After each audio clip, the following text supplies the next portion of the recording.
Meus irmãos, a paz do Senhor Jesus, graças a Deus por essa manhã, podermos estar com esse compromisso. Quero agradecer a Deus por poder nessa data lecionar mais uma aula da Escola Bíblica Dominical, onde nesse trimestre estamos falando da Igreja eleita, redimida pelo sangue de Cristo e selada com o Espírito Santo da promessa.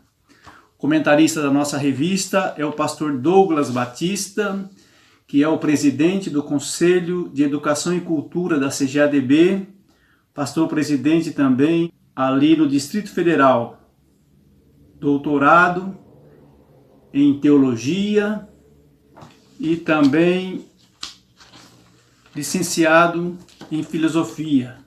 Nossa lição tem por título A Sublimidade das Bênçãos Espirituais em Cristo.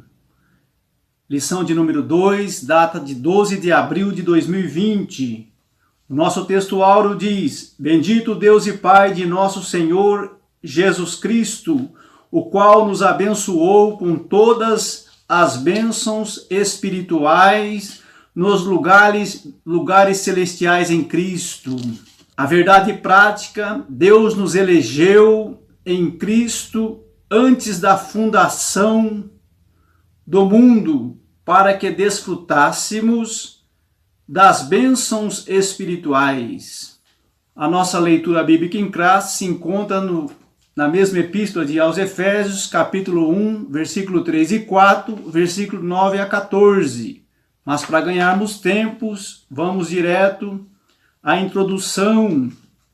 Nesta lição nós vamos abordar a grandeza, excelência e a perfeição do projeto divino para conceder bênçãos espirituais aos seus escolhidos. Desde a eternidade, aprove a Deus executar um plano de restauração e reconciliação com a humanidade caída. Por isso que na carta, o apóstolo Paulo se mostra profundamente agradecido pela revelação do mistério que estivera oculto desde todos os tempos. Ele nos convida a louvar, a glorificar a Deus pela sua bondade e misericórdia para com todos os pecadores. Lição maravilhosa, essa carta aos Efésios, ela é tida como a coroa das demais epístolas. É uma carta rica, onde se aborda muitos assuntos, mas o assunto de hoje é concernente às bênçãos espirituais que o crente adquire. No primeiro tópico aqui, a nova posição em Cristo. No passado, meus irmãos, estávamos perdidos, condenados à morte eterna, mas por sua infinita graça fomos alcançados, Deus nos outorgou em Cristo o privilégio da salvação. Olha que coisa maravilhosa. Vivíamos desgarrados como ovelha, vivíamos outrora naquela velha natureza de Adão, natureza caída, pecaminosa, na prática do pecado. No entanto, agora nós vamos ver que estamos numa nova posição em Cristo. Bom frisar bem esse em Cristo. Nós vemos no primeiro parágrafo a doxologia.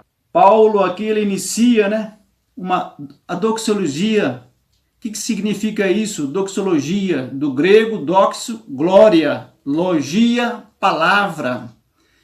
Isso significa a manifestação de louvor, de adoração, porque Deus é digno, meus irmãos, de honra, de glória, de louvor. O ponto central do cristianismo, o crente demonstra aceitar a soberania divina sobre a sua vida, isso é, submeter-se à adoração a Deus, louvar a Deus. Deus é tremendo, e a adoração não só se restringe numa mera liturgia, mas sim demonstra uma amorosa obediência que acatamos nos mandamentos divinos. Está lá em Romanos 12, de 1 a 3, E Paulo também aqui nessa doxologia, ele inicia: bendito Deus e Pai de nosso Senhor Jesus Cristo. Ele começa exaltando aqui do versículo 3 ao 14, Paulo está tributando a Deus, ou seja, através de um reconhecimento das suas muitas bênçãos alcançadas, ele está louvando a Deus. Isso trata também de um hino teológico. No versículo 6, por exemplo, entre aspas aqui, está para louvor de sua glória, ou seja, ele reconhece que Deus deve ser louvado, adorado. Em outro aqui ele diz, para louvor da sua graça. Ele reconhece o favor imerecido, ou seja, o homem não tendo mérito algum, mas Deus lhe proporcionou essa tão gloriosa salvação, né? E Paulo aqui está nesse sentido dessa manifestação de louvor, de adoração, de gratidão a Deus por tudo. E aqui também nós vemos no finzinho aqui desse primeiro parágrafo, ele declara, né, aquele a qual devemos adorar, está identificado na expressão Deus e Pai de Jesus Cristo, uma clara referência à Santíssima Trindade. É a ênfase na natureza divina de Jesus, o Filho, seu Filho. No parágrafo 2, nós vamos ter as bênçãos espirituais obtidas. Essas bênçãos espirituais, obviamente que as bênçãos espirituais não são materiais, mas provenientes de Deus nos lugares celestiais. Isto é o reino espiritual. E essas bênçãos são mencionadas na longa passagem de Efésios aqui, que seria a leitura bíblica em classe, a qual eu deixei de ler, porque eu sei que os irmãos irão ler em casa. Nessas bênçãos, nós vemos aqui que Deus nos elegeu para sermos santos, irrepreensíveis. Também nós vemos que Ele nos predestinou para sermos filhos por adoção, nos remiu por meio do seu sangue, nos acolheu por sua vontade, ou seja, nos resgatou a nossa vida, né?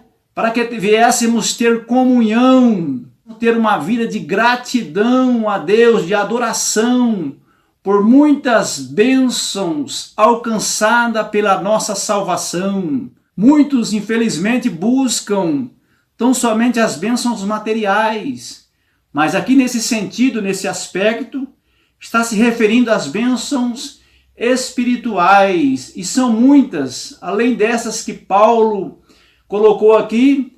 Nós sabemos que a vida do cristão, a vida do crente, nós temos uma nova vida, agora abençoada, uma vida feliz, e é cercada das bênçãos de Deus. Em Jesus o Pai concede-nos a vida.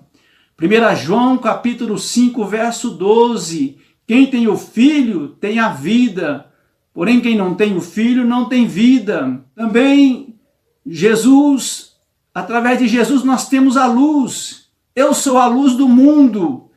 Quem me segue não andará em trevas, mas terá a luz da vida. Palavra de Jesus. Temos também a liberdade, meus irmãos. 2 Coríntios capítulo 2, verso 17. Ora, o Senhor é Espírito. E onde está o Espírito do Senhor, aí a liberdade. Então nós temos, o crente tem essa liberdade.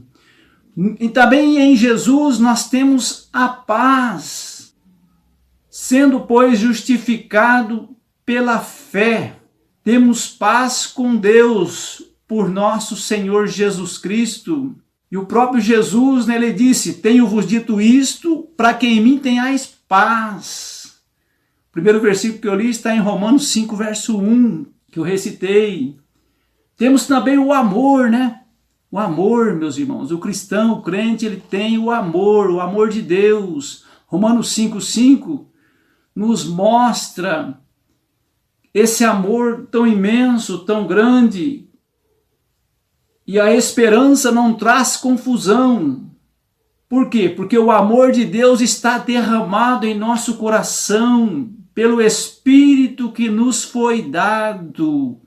Coisa linda. Temos também o perdão. A palavra de Deus nos mostra em 1 João, capítulo 1, verso 7. Mas se andarmos na luz, como Ele na luz está, temos comunhão uns com os outros, e o sangue de Jesus Cristo, seu Filho, nos purifica de todo o pecado.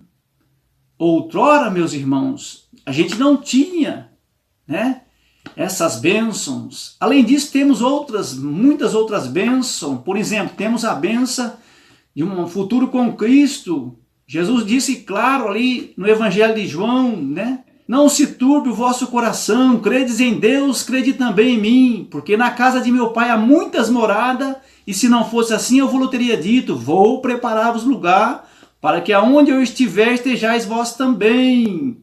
Olha que coisa linda. Também nós temos a esperança, né? Esperança de um dia ser arrebatado. Estamos aguardando o arrebatamento da igreja. O crente, a esperança do crente não murcha, né? Segundo diz a palavra de Deus, e nós temos essas convicções em nosso coração. Já nesse mundo, jaz no maligno, Satanás reina sobre os ímpios, ele é o pai de todos os que mentem, que praticam a maldade, os males, as mazelas desse mundo, né? A impiedade e tantas injustiças. Por quê? Porque és do mundo, e nós fomos comprados, adquiridos aqui com um bom preço do precioso sangue de Jesus. Vamos para o segundo parágrafo aqui, o terceiro, melhor dizendo, né? A nova condição expressa em Cristo significa que somos, a expressão em Cristo significa que somos abençoados com todas as bênçãos espirituais, a partir da sua pessoa e obra realizada no Calvário. Inclusive já comentei, né? Relaciona-se ainda com a nossa experiência de conversão a Ele. 2 Coríntios capítulo 5, 17, né? E quem está em Cristo, nova criatura é. As coisas velhas se passaram e eis que tudo se fez novo. O crente agora vive em novidade de vida, porque está em Cristo. Eu disse aos irmãos, frisa bem essa palavra, em Cristo. Isso é o oposto daquela antiga velha vida que vivíamos outrora em Adão, né? Primeiro Adão era uma vida escravizada pelo pecado. Está lá em Romanos 5, 11 a 15. Desse modo, não andamos mais em trevas, mas como filhos da luz. Romanos 5, 8, quando nossa nova posição é caracterizada pela salvação em Cristo. Por isso, desfrutamos de todos os benefícios advindo desta redenção em Cristo.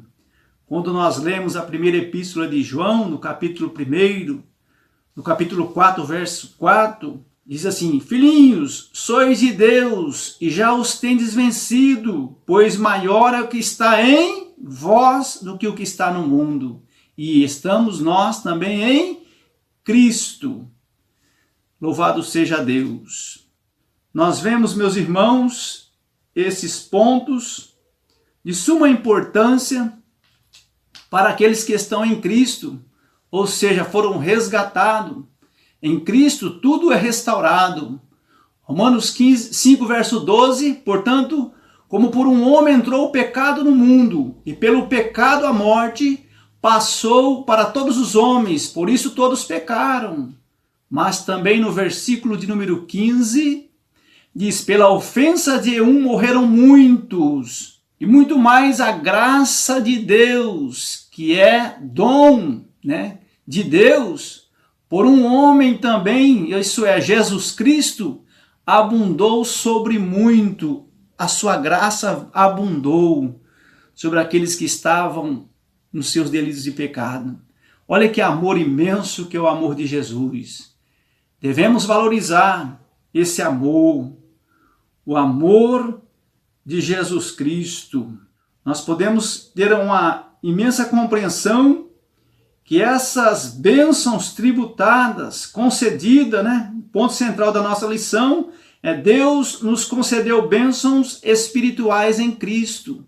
E aqui mencionamos que são muitas, Olha, a reconciliação, irmãos. Nós vamos ter algumas lições mais à frente que vai falar dessa graça, que é o favor imerecido, o homem não merece, o homem não tem mérito algum, mas o Senhor, pela sua boa e agradável e perfeita vontade, por sua vontade, conforme é o versículo 10 da leitura bíblica em classe, de tornar a congregar em Cristo todas as coisas, na dispensação da plenitude dos tempos, tanto as que estão nos céus como as que estão na terra. Então aprove a Deus nos eleger nele, antes da fundação do mundo, ou seja, Deus já preparara ali o plano de salvação, e a salvação veio, que é Jesus, a qual nós mencionamos até aqui nesse primeiro tópico. Segundo tópico, uma vida cristocêntrica neste mundo. Cristocêntrica, o que vem a ser isso? É Cristo no centro. Nós vivemos num mundo em que antropocentrismo tem tomado conta, ou seja, o homem no centro, o homem querendo ser grande, querendo ser Deus. Mas aqui é uma vida cristocêntrica.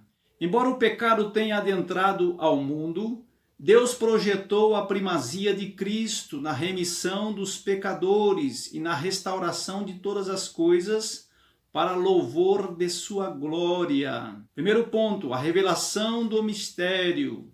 A frase descobrindo-nos o mistério da sua vontade, está lá no versículo 9, sinaliza a revelação da verdade que estava oculta aos santos de Deus, Colossenses 1:26.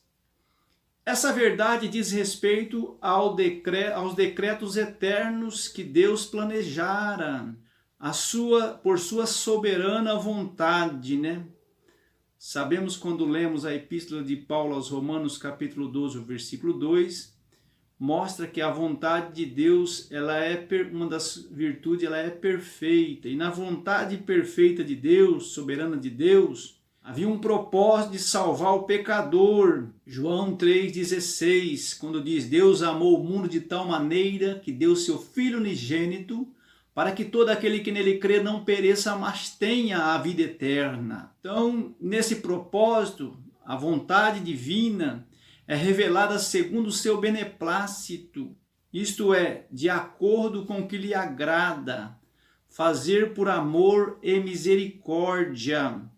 Romanos 9, 15, 16, 11, 32, sua vontade foi executada conforme seus desígnios, por intermédio de Cristo, para que o Filho em tudo tivesse a preeminência.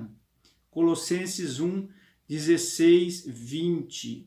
Ou seja, Deus, ele sendo um Deus onisciente, poderoso, ele já de antemão preparou a salvação para a humanidade caída na pessoa de Jesus. Isso é, quando lemos o Evangelho de João no capítulo 1, nós compreendemos muito bem o primeiro versículo, o segundo versículo e o terceiro versículo. Não vou comentar, mas esse plano que Deus outrora já havia preparado, planejado para a salvação do homem.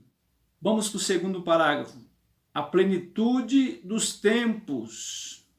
Paulo revela que o plano divino é fazer convergir em Cristo todas as coisas. Versículo 10, da leitura qual fizemos em classe. Isso inclui tudo o que foi criado por Cristo, para Cristo, o que subsiste em Cristo. João 1, o versículo que eu mencionei, de 1 a 3, e Hebreus 1, 2 e 3, implica dizer que todo o universo, céu e terra estarão submissos à autoridade e soberania de Cristo. Romanos capítulo 14, versículo 11, 2 Coríntios capítulo 10, verso 5. Então nós vemos que tudo é de acordo com a vontade plena de Deus. Implica dizer que todo o universo, céu e terra estarão submissos à autoridade e soberania de Cristo. Nesse sentido, a ruptura provocada pelo pecado de Adão é restaurada completamente em Cristo. Essa declaração não tem conotação universalista, a ideia de que no fim todos serão salvos, mas que finalmente tudo será como Deus planejou. Não, senhores, não é bem assim, mas sim para aqueles que correspondem, né, à chamada. Ou seja, quando Deus diz, porque Deus amou o mundo de tal maneira que deu o seu Filho unigênito, como já mencionei, para que todos os que nele creem, para os que creem, para os que o recebem, aí sim se torna filhos de Deus. O homem só se torna filho enquanto ele não recebe Jesus como seu unigênito Salvador, ele é uma criatura de Deus. Então essa ideia aqui de universalistas está errado. Ele está disponível para todos, mas nem todos serão salvos, porque nem todos dão crédito à palavra de Deus, nem todos o recebem como Salvador, como Senhor das suas vidas, nem todos estão disponíveis a ter uma vida de renúncia, renunciar ao velho homem, né? Morrer para aquela velha criatura que eu já mencionei, que outrora vivíamos desgarrados, errantes, uma vida pecaminosa. Nem todos estão dispostos a abandonar a velha vida e ter uma nova vida em Cristo Jesus. E nesse mistério aqui, a qual nós mencionamos nesse ponto, nós vamos ver que o homem não tem mérito algum, mas é a vontade de Deus, por sua vontade, pelo seu amor, pela sua misericórdia, que ele planejou de antemão a salvação para alcançar a todos os que nele crê e que crerão ainda. Segundo parágrafo, a plenitude dos tempos. Paulo revela que o plano divino é fazer convergir em Cristo todas as coisas. Está lá no versículo 10. Isso inclui tudo o que foi criado por Cristo, para Cristo e o que subsiste em Cristo. Inclusive nós temos um versículo na palavra de Deus, né, que nos mostra no Evangelho, na Epístola de Paulo aos Romanos, no capítulo 11, o versículo 36, porque por ele, para ele, são todas as coisas, glória, pois, a ele eternamente. Amém. Tudo é para ele. O louvor, a honra, a glória, tributamos a ele, pois ele é digno de tudo. Ele é o Senhor nos céus e na terra, o Criador de tudo. Nós vemos aqui que, embora com o pecado que Adão introduziu, né, Cristo vem para restaurar completamente a situação da humanidade. E essa declaração tem conotação, não tem, né, conotação universalista, como eu já disse. A ideia de que o fim todos serão salvos. Já expliquei isso. Isso está equivocado. Nem todos serão salvos. Cristo é a cabeça da igreja. Já aprendemos isso na primeira lição. Também a cabeça do universo. Está lá no capítulo 1, verso 21 a 23. A dispensação ou administração desse plano será em plenitude dos tempos. Capítulo 1, verso 10. Aqui a palavra grega para tempos não é o cronos, cronológico, né? Não, que traz uma ideia de cronologia, mas é kairos, que é o tempo divino, né? Que é o tempo de Deus, é na vontade de Deus. Tudo tem que ser na vontade de Deus, no tempo de Deus, previamente determinado para que todas as coisas estejam sob o domínio de Cristo. Atos capítulo 1, verso 7. Tudo está no controle de Deus. Estamos vivendo aí uma pandemia, né? Onde muitos, às vezes, entram em desespero, se preocupam, mas o cristão, meus irmãos, que essa palavra venha de encontro ao seu coração. Temos um que cuida dos seus. Nossa confiança está em Deus, porque para Ele e por Ele são todas as coisas, e nós somos dele, pertencemos a Ele. Efésios capítulo 2, o verso 14, também Atos 17, 28.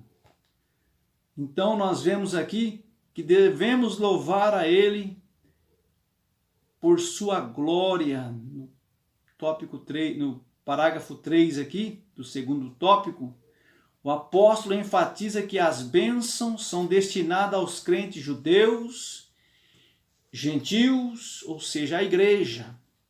Quando ele diz, Paulo muda o pronome nós, eles, os judeus, né, para também vós, os gentios, indicando que em Cristo os crentes de ambos os povos, alcançam, né, essa graça, essa salvação, só em Jesus, por intermédio de Jesus. E o propósito, meus irmãos, ele ratifica igualmente que o propósito da eleição não é outro senão louvar e glorificar a Deus. Isso assinala não somente adorá-lo com palavras e ações, mas também levar outros a fazerem o mesmo. 1 Pedro capítulo 2, verso 12. Por conseguinte, tudo o que somos, fazemos ou possuímos vem de Deus, pois começa na sua vontade e culmina na sua glória. Por essa razão que é importante nós prestar a Ele culto, adoração, né? Não restringir de maneira alguma a nossa adoração. Nossa adoração deve ser amorosa, em obediência, acatando-se os mandamentos divinos, a vontade divina, vivendo o quê? Uma vida em plena comunhão com Deus. É isso que Paulo está querendo dizer aqui. E nós louvamos Ele e glorificamos a Ele por todas as bênçãos já alcançadas. Ele, dele e para Ele são todas as coisas. Louvado seja o nome do Senhor. A síntese do segundo tópico, os decretos eternos planejados por Deus, executados por Cristo, inclui a salvação dos pecadores e restauração de todas as coisas. Ou seja, na realidade, nesse plano de salvação, nesse segundo tópico, podemos resumir que o Pai projetou, planejou a salvação. O Filho vem e executou, e o Espírito Santo aplica, né, esta tão gloriosa obra na vida de todos os que creem. Olha que harmonia, meus irmãos, é a Trindade trabalhando aí. O Pai planeja, o Filho executa, e o Espírito Santo vem e aplica, porque a Bíblia diz que o Espírito Santo é que convence o homem do pecado, da justiça e do juízo. Glória seja dada ao nome do Senhor nosso Deus. Vamos para o terceiro tópico. O Espírito Santo, penhor da nossa herança. O Espírito Santo desempenha importante papel no plano da salvação idealizada por Deus. O primeiro parágrafo diz: o selo do Espírito Santo. Aquele que, ao ouvir a palavra de Deus, o Evangelho, e passa a crer, já recebe, a partir do momento que ele se converte, esse selo. Ele é selado com o Espírito Santo no momento da sua conversão. Ele passa a ser propriedade. Alguém tem posse sobre ele, e esse alguém é Jesus. 1 João capítulo 4, verso 13, nisso conhecemos que estamos nele, e ele em nós, pois que nos deu do seu Espírito. Glória a Deus. Também 1 João capítulo 5, verso 18, sabemos que somos de Deus, e todos os que são nascidos de Deus não pecam, mas os que de Deus é gerado, conserva-se a si mesmo e o maligno não lhe toca. Ou seja, por que não lhe toca? Porque é propriedade de Deus. E a terceira pessoa da Trindade, irmãos, o Espírito Santo, tem papéis fundamentais na vida do cristão, porque é ele que regenera, ele purifica, ele santifica. Ou seja, o pecador, ele regenera, ele muda, ele transforma o pecador. A palavra de Deus diz que ele convence o homem do pecado, da justiça, do juízo. É ele que faz isso na vida do ser humano quando se rende a ele, a Cristo. E além de todos esses papéis fundamentais, ele justifica também, o homem. É ele também que produz no crente um verdadeiro relacionamento. Através do quê? Através do fruto do Espírito. Ele forma o caráter de Cristo na vida do homem. E o fruto do Espírito está lá em Gálatas capítulo 5, do 22 a 23. É esse Espírito, o Espírito Santo, que forma o caráter de Cristo na vida do crente. Bom lembrarmos que esse selo, essa marca que o crente recebe na sua conversão, não tem nada a ver, porque muitos crentes confundem com o batismo no Espírito Santo. O batismo no Espírito Santo é algo distinto.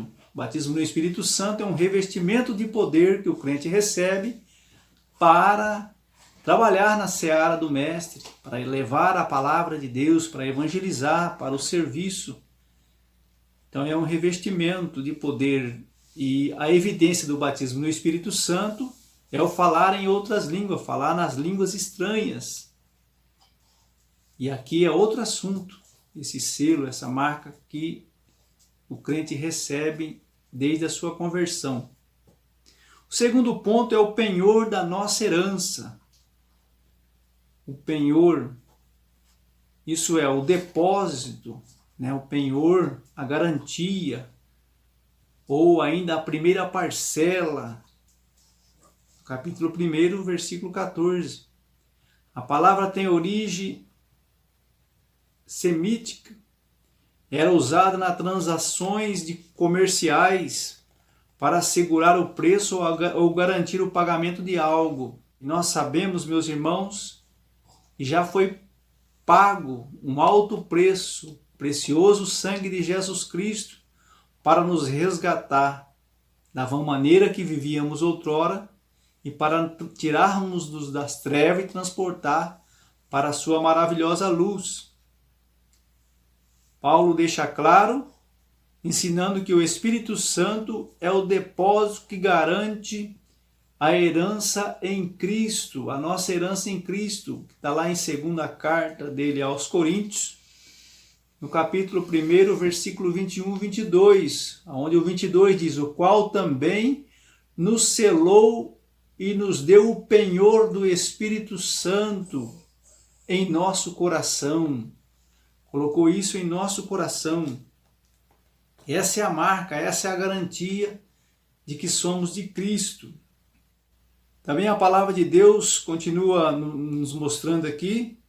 Isso não quer dizer que o crente está salvo para sempre, independente de sua conduta, mas que a redenção está validada aos eleitos em Cristo, que permanecem fiéis. Pois o próprio Jesus Cristo diz: mas aquele que perseverar até o fim, este será salvo. Mateus 24, 13. Ser fiel até a morte, dar-te-ei a coroa da vida. Então, vale a pena permanecer firmes, fiéis, valorizando tudo isso que o nosso Senhor Jesus fizera para com as nossas vidas. Chegamos à conclusão da lição. Nessa porção da Epístola aos Efésios, o plano divino revelado resulta na reconciliação do ser humano com Deus. Olha que coisa linda, da reconciliação, essa reconciliação que nós adquirimos por meio de Cristo, e na restauração de todas as coisas visíveis e invisíveis. Ambos os propósitos devem redundar em louvor e glória ao Deus eterno. Na plenitude dos tempos, todo o desígnio divino estará plenamente executado. Tudo é para a honra, para a glória de nosso Deus. Eu quero agradecer por essa rica oportunidade de estar com os irmãos e a paz do Senhor a todos. Até a próxima, se assim Deus nos permitir. Amém.